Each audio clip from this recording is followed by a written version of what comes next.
Kechangi bu videomiz juda ko'p shov-shuvlarga sababchi bo'libdi. Foyda jihati esimga keldi. Mana bulbulda ichida vakuum hosil qiladi, tortadi. Siyadi-ku.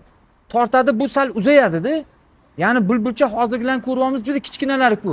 Tepada yog' bosib ketgan kichkina-da. Oldingilarniki uzun-uzun, katta-katta bo'lib turibdi-da. Mana bu qanaqadir atsos vazifasini ham bajaradi. Bu yerda bizni biroz noto'g'ri tushunish hosil bo'lgan. Bizni beshik reklamasiga yo'yishgan, yo bo'lmasam bir shunchaki bir noto'g'ri fikr deb o'ylashibdi. Men jarroh o'laroq xatna mutaxassisi bo'lib, har yili minglab xatna qilaman. 15 yildan oshdiki xatna qilaman. Ustozim 40 yildan oshganki xatna qiladilar.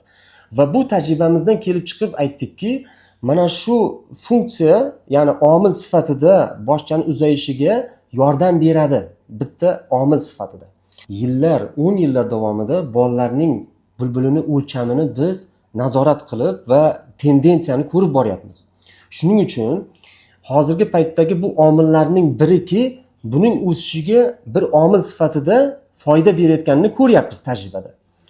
Ammo taglik taqqan, ustiga bodi taqqanlarda bu narsa muammo yana ham chuqurlashayotganini ko'rib, undan ko'ra bu yaxshiroq edi degan fikrni aytyapmiz.